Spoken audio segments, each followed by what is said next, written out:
हिंद महासागर के संदर्भ में जलधाराओं में थोड़ा कॉन्सेप्ट अलग हो जाता है, तो उसे हमें देखना पड़ेगा क्योंकि जलधाराएं पूरे वर्ष एक सीधी रेखा में चलती हैं, हमेशा जो है अपने रास्ते चलती है। लेकिन हिंद महासागर में ऐसा नहीं होता है, खास करके उत्तरी हिंद महासागर में।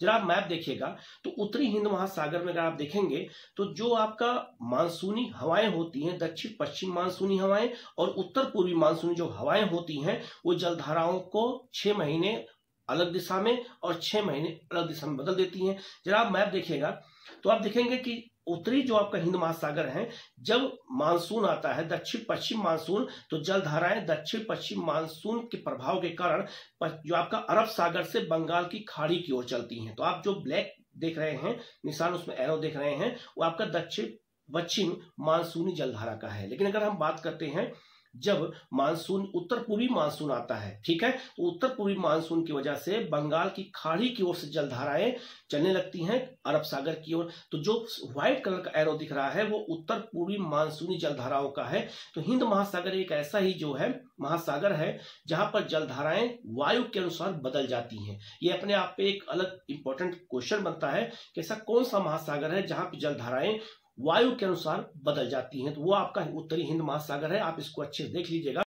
इसके अलावा हिंद महासागर में आप देखिएगा, उत्तरी हिंद महासागर में तो आप मैप पे देख रहे होंगे तो वहां पे लिखा होगा सोमाली जलधारा, और सोमाली जलधारा जो है वो ठंडी जलधारा है। इसी वजह से वहां सोमाली जो तट है, जो सोमालिया देश है, वहां पे वर्षा नहीं होती क्योंकि ठंडी जलधारा है, तो वहां वर्षा नहीं हो पाती, वाष्पीकरण नहीं हो पाता, इसलिए वो एक गरीब देश बना हुआ है। वहां कृषि व्यवस्था अच्छी नहीं क्योंकि वहां बारिश होती नहीं है। अब अगर बात करते हैं दक्षिणी हिंद महासागर की, तो दक्षिणी हिंद महासागर में आप पहले ठंडी जलधाराओं को आप देखेंगे तो पश्चिमी वायु अपवाह और आपका पश्चिमी ऑस्ट्रेलियाई जलधारा, इसी की वजह से जो आप देखेंगे तो ऑस्ट्रेलिया में विक्टोरिया मरुस्थल का निर्माण हुआ है, ये बहुत महत्वपूर्ण है। इसके अलावा दक्षिण हिंद महासागर अगर हम बात करते हैं तो दक्षिण हिंद महासागर में गर्म जलधाराएं कौन कौन सी हैं, तो दक्षिणी विषुवतीय जलधारा, ये बहुत महत्वपूर्ण है। इसके अलावा याद रखिएगा दक्षिणी विषुवतीय जलधारा 2 भागों में बढ़ जाती है, एक आपका है मोजाम्बिक जलधारा, एक आपका है मेडागास्कर जलधारा, और दोनों जलधाराएं दोनों फिर जाकर के आपका अंगुलास के पास, तट के पास फिर से मिलती हैं, तो उसे अंगुलास जलधारा कहा जाता है।